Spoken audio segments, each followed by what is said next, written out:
నగర్ లో ముఖ్యమంత్రి రేవంత్ రెడ్డి మాట్లాడుతున్నారు. లైవ్ లో చూద్దాం. కలెక్టర్లను నిరంతరము పర్యవేక్షించమని ఆదేశాలు ఇవ్వండి. సంవత్సరం తిరిగే లోపల ఆదిలాబాద్ జిల్లాలలో ఉండే గూడాలలో ఒక్క గుడిసె కూడా ఉండడానికి వీల్లేదు. వాళ్ళకు అవసరమైన అన్ని ఇండ్లను మంజూరు చేసే బాధ్యత రాష్ట్ర ప్రభుత్వం తీసుకుంటుంది. దానికి సంబంధించిన నిధులను తల తాకట్టు పెట్టైనా తీసుకొచ్చి ఇండ్లు కట్టుకునే వాళ్లకు నిధులు ఇచ్చే బాధ్యత నేను తీసుకుంటా. ఇవాళ ఇల్లు మంజూరైన ఏ పేదవాడిని అడగండి, పని పూర్తయిన ఎంబడే వాళ్ళ ఖాతాలలో నగదు పడుతుందా లేదా మీరు ఆలోచన చేయండి. ఇవాళ 1,20,000 ఇండ్లు పూర్తయినాయంటే 99% ఇండ్లు పూర్తి చేసుకున్న వాళ్ళ ఖాతాలలో 100% నగదు వాళ్ళ ఖాతాలలో బదిలీ అయ్యింది. నాకెన్ని కష్టాలున్నా జీతభత్యాలు ఇవ్వడానికే కష్టం అనిపిస్తున్న సందర్భంలో, పిల్లల ఫీజులు చెల్లించాలంటే కష్టమవుతున్న సందర్భంలో, ప్రభుత్వ ఉద్యోగస్తులకు పెన్షన్లు ఇవ్వాలంటే కూడా కష్టమవుతున్న సందర్భంలో, ఏ కష్టం వచ్చినా కష్టాన్ని ఎదుర్కొన్నా కానీ ఇందిరమ్మ ఇండ్ల బిల్లులు మాత్రం 1 గంట కూడా ఆగకుండా మీ ఖాతాలలో వేసిన మాట వాస్తవం కాదా? మీరు ఒక్కసారి ఆలోచన చేయండి మిత్రులారా. ఇవాళ నా తపనంత ఒక్కటే, మేము జూబ్లీ హిల్స్లో, బంజారా హిల్స్లో, లేకపోతే సెక్రటేరియట్లను, లేకపోతే పంజగుట్ట చౌరస్తలో భవంతులలో మేము ఉంటే సరిపోదు. ఈ భవంతులు మాకు ఆనందాన్ని ఇవ్వచ్చు కానీ మా రాష్ట్ర ప్రజలకు అసంతృప్తిని కలిగిస్తాయి. అందుకే ఈరోజు ఎంత ఆగర్భ శ్రీమంతుడైనా, టాటా అయినా, బిర్లా అయినా, అదానీ అయినా, అంబానీ అయినా పెద్ద పెద్ద సొంత భవనాలు కట్టుకుంటున్నారు. ఈరోజు అదానీ అంబానీకి వాళ్ళ స్థాయికి తగ్గట్టు ఇండ్లు ఉంటే, ఈరోజు మా ఆదివాసీ బిడ్డలకు వాళ్ళ ఆత్మ గౌరవం కోసం ఇందిరమ్మ ఇండ్లు ఉండాలన్నదే ఈరోజు మా ప్రభుత్వం యొక్క ఆలోచన. అందుకే మిత్రులారా, ఈనాడు గతంలో ఇచ్చిన 4.5 లక్షలల్లో 1,20,000 ఇండ్లను 13 నెలలు పూర్తయ్యే లోపల ఈనాడు ప్రారంభోత్సవం చేసుకున్నాం. మళ్ళొక మాట చెప్పదలుచుకుని ఇవాళ సెప్టెంబర్ 17, 2026 నాడు ఇంకొక 1,00,000 ఇండ్లకు గృహప్రవేశాలు చేయడానికి సంపూర్ణమైన ఏర్పాట్లు చేస్తాం. మరో 1,00,000 ఇండ్లకు గృహప్రవేశం చేసుకోవడానికి ఏర్పాట్లు చేయాల్సిందిగా, ఆ పనులను పర్యవేక్షించి వాళ్ళకు అవసరమైన నిధులను విడుదల చేయాల్సిందిగా మిత్రులు పొంగులేటి శ్రీనివాసరెడ్డి గారికి నేను ఈ వేదిక మీద నుంచి ఆదేశాలు ఇస్తున్నా. మిత్రులారా, ఈరోజు అదనంగా ఈరోజు మీరందరూ సంతోషంతో రాష్ట్రంలో ప్రజలందరూ ఇల్లు రాని నిరుపేదలు కళ్ళల్లో కొవ్వొత్తులేసుకొని ఎదురు చూస్తున్నారు. అన్న రేవంత్ అన్న ఆదిలాబాద్ పోయిండు, కోలం గూడెంకి వెళ్ళి గృహప్రవేశాలు చేసిండు. వాళ్ళు ఇచ్చిన ఇప్ప పువ్వు లడ్డు, లేకపోతే వాళ్ళు అక్కడ పెట్టిన రొట్టె తిన్నాడు, మొక్కజొన్నలు కాల్చినవి పెడితే సంతోషంగా భోజనం చేసిండు. ఇవన్నీ బాగానే ఉన్నాయి, ఇల్లు వచ్చిన వాళ్ళ కళ్ళల్లో ఆనందం ఉంది. మరి ఎదురు చూస్తున్న మా పరిస్థితి ఏందని ఈరోజు రాష్ట్రం నలుమూలల పేదోళ్ళు ఆలోచన చేస్తారు.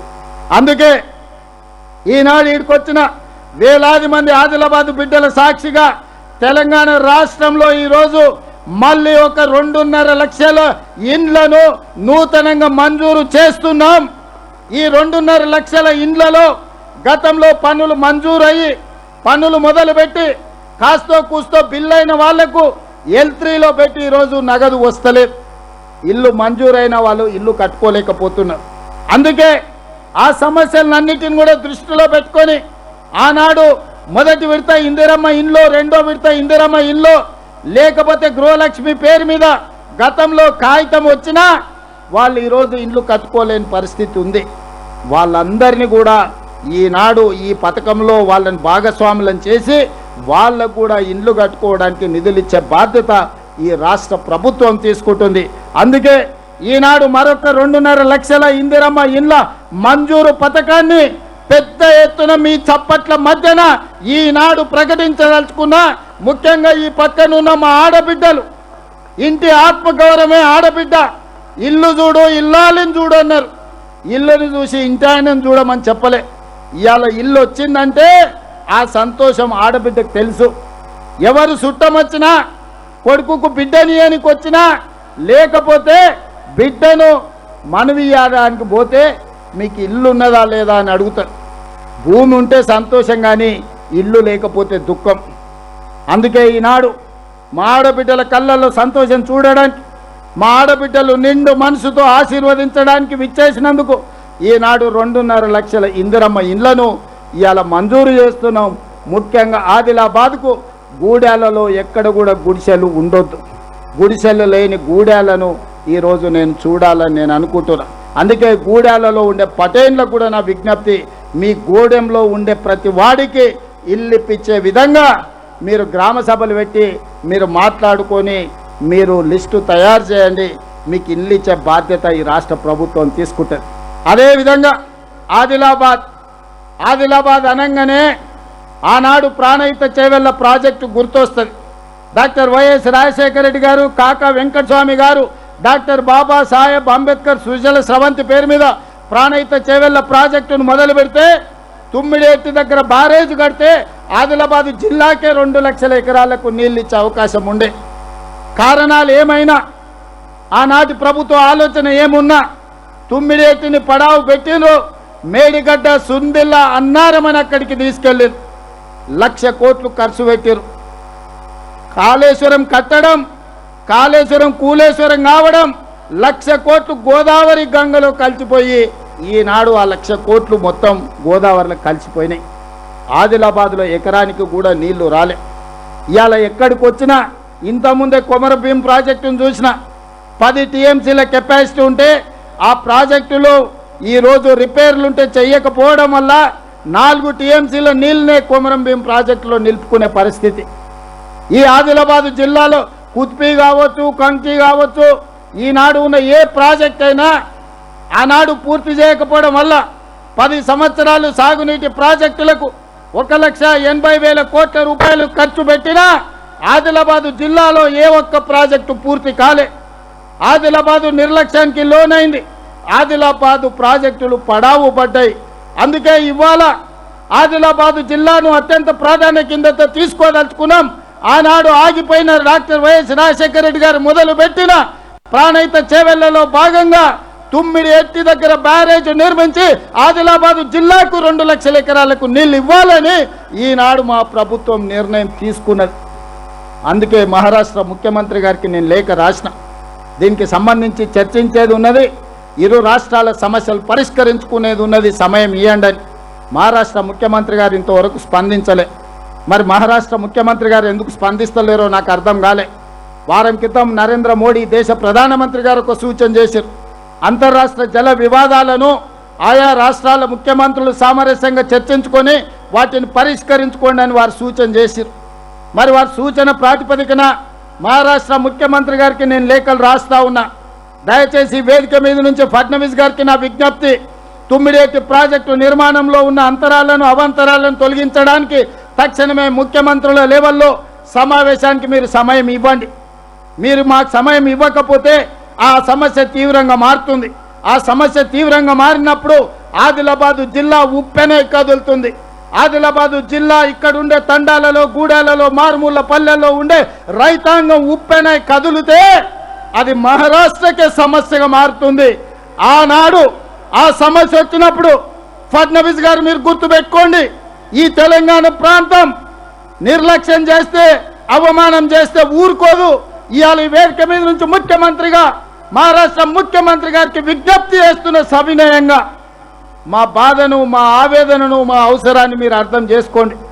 ఇవాళ తుమ్మిడేటి దగ్గర ప్రాజెక్టు నిర్మించుకుంటే ఆదిలాబాద్, కరీంనగర్, నిజామాబాద్, మెదక్ జిల్లా వరకు లక్షలాది ఎకరాలకు నీళ్లు అందించడానికి, శ్రీపాద ఎల్లంపల్లి నింపుకోవడానికి, లక్షలాది ఎకరాలకు నీళ్లు ఇచ్చుకోవడానికి ఉపయోగపడుతుంది. ఎత్తిపోతలు అవసరం లేదు, విద్యుత్ అవసరం లేకుండానే గ్రావిటీతో మాకు నీళ్లు వస్తాయి. మా ఇంత తీవ్రమైన సమస్య మీద దాదాపుగా 1 సంవత్సరం నుంచి నేను ప్రయత్నం చేస్తున్నా, వారితో మాట్లాడడానికి, చర్చించడానికి, సమయం అడగడానికి. కానీ మహారాష్ట్ర ముఖ్యమంత్రి గారు స్పందించడం లేదు. మిత్రులు పాల్వే హరీష్ బాబు నా మిత్రుడే, కానీ తెలంగాణ పార్టీ వచ్చినప్పుడు నేను కాంగ్రెస్ అనొచ్చు, మిత్రుడు బీజేపీ అనొచ్చు. కానీ నీళ్ల విషయంలో, సమస్యల విషయంలో, రైతాంగ సమస్యల్ని పరిష్కరించాలనుకుంటే పాల్వే హరీష్ కూడా ఆదిలాబాదు బిడ్డనే, ఈ ప్రాంత ప్రజల పక్షాన నిలబడతాడు, మహారాష్ట్ర సమస్యను పరిష్కరించుకోవడానికి ప్రయత్నం చేస్తాడు. ఈరోజు నేను కిషన్ రెడ్డి గారికి కేంద్ర మంత్రికి విజ్ఞప్తి చేస్తున్నా, మీ భుజాల మీద గురుతరమైన బాధ్యత ఉన్నది. మీరు తెలంగాణ రాష్ట్రం నుంచి పార్లమెంట్ సభ్యుడిగా కేంద్ర ప్రభుత్వంలో మీరు ఉన్నారు. మహారాష్ట్ర ముఖ్యమంత్రి గారు ఎందుకో వివక్ష చూపిస్తున్నాడు, ఎందుకో నిర్లక్ష్యంగా వ్యవహరిస్తున్నాడు. మా సమస్యను పరిష్కరించుకోవడానికి సంవత్సరం నుంచి మేము ప్రయత్నం చేస్తుంటే కనీస గౌరవం మర్యాద కూడా పాటిస్తలేడు తెలంగాణ ముఖ్యమంత్రి పక్షాన. నేను నీకు నచ్చకపోవచ్చు, లేకపోతే నీ చీకటి మిత్రుడు చంద్రశేఖరరావు గారికి నచ్చకపోవచ్చు, లేదా ఫడ్నవీస్ గారికి నేను గుర్తు రాకపోవచ్చు. కానీ నేను లేవనెత్తుతున్న సమస్య తెలంగాణ 4 జిల్లాల లక్షలాది రైతాంగ సమస్య. ఈ రైతాంగ సమస్యను పరిష్కరించడానికి కిషన్ రెడ్డి గారు దూతగా వ్యవహరించాల్సిన అవసరం ఉన్నది.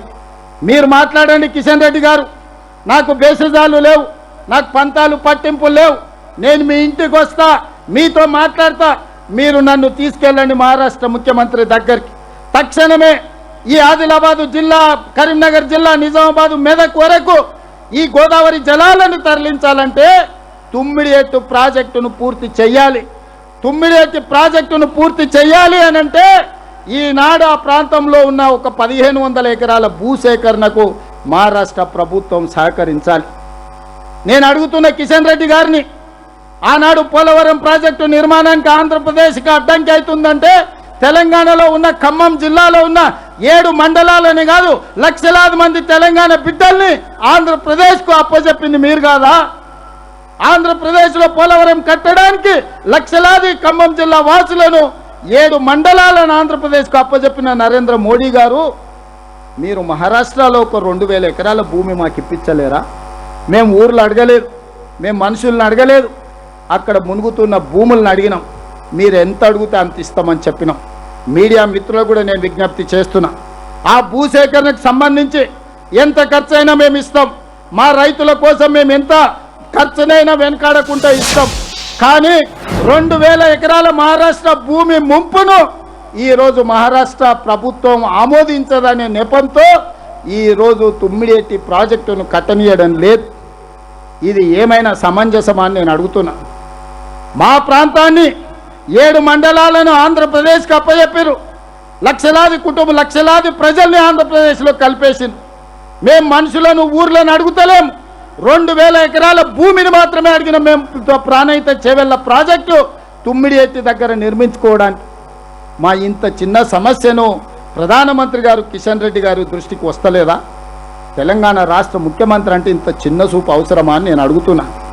ఈనాడు కిషన్ రెడ్డి గారిని తెలంగాణ రాష్ట్ర ముఖ్యమంత్రిగా పదే పదే మేము మాట్లాడుతున్నా, మేము అంశం లేవనెత్తుతున్నా, మహారాష్ట్ర ముఖ్యమంత్రి గారికి లేఖలు రాస్తుంటే మీరు ఒక్కసారైనా స్పందించే ప్రయత్నం చేస్తలేరు. అసలు మీ ఆలోచన ఏందని నేను అడుగుతున్నా. మీ ఆలోచన ఏందో తొందరలోనే తేలుతుందని కూడా కిషన్ రెడ్డి గారికి నేను హెచ్చరిక జారీ చేయదలుచుకున్నా. మిత్రులారా, నేను ఏదైనా పంచాయతీ కావాలన్నా, పరిష్కారం కావాలన్నా అంటే నేను పరిష్కారం కోరుకుంటా. నాకు చివరగా సమస్య పరిష్కారం కానప్పుడే నా సమస్యను పరిష్కరించుకోవడానికి అవసరమైతే పంచాయతీకైనా నేను సిద్ధమవుతా. దీంట్లో మహారాష్ట్ర ముఖ్యమంత్రి ఉన్నాడా, లేకపోతే కేంద్ర మంత్రి కిషన్ రెడ్డి ఉన్నాడా, నేను ఎవరిని లెక్క చేయను. I don't care anyone.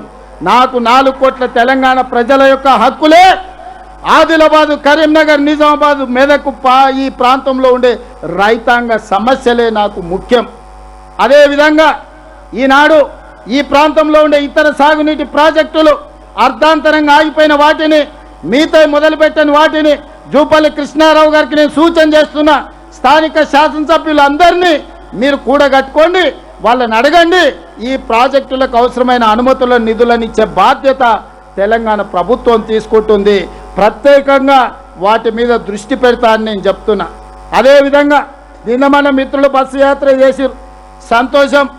రైతులు కష్టాలలో ఉన్నప్పుడు అండగా ఎవరైనా చేయొచ్చు. ప్రతిపక్షాల బాధ్యత అది. నేను అభినందిస్తున్నా. మీరు వికారాబాద్ నుంచి ఆదిలాబాద్ వరకు రైతులు కళ్ళాల్లో కష్టాలలో ఉంటే అండగా నిలబడ్డామని నాకు ఎలాంటి అభ్యంతరం లేదు. కానీ ఈనాడు ఇప్పటికే 62 లక్షల ఓట్లను క్వింటాలు మనం సేకరించినాం. దాదాపుగా ఇంకొక 10-15 లక్షలు వస్తాయంటున్నారు. వాటన్నిటిని కూడా సేకరిస్తాం. ఈరోజు తెలంగాణ రాష్ట్రం ఈ సీజన్లో 75 లక్షల క్వింటాల వడ్లను సేకరించే ఆలోచనతో మేము ఉన్నాం. మరి 75 లక్షల వడ్లను కేంద్ర ప్రభుత్వం కొనాలి. ప్రహ్లాద్ జోషి గారిని ఎన్నిసార్లు కలిసినా, పంజాబ్కి ఇచ్చినా, హర్యానాకి ఇచ్చినా, ఇతర రాష్ట్రాలకు ఇచ్చిన ప్రాధాన్యత తెలంగాణ రాష్ట్రానికి ఇవ్వడం లేదు.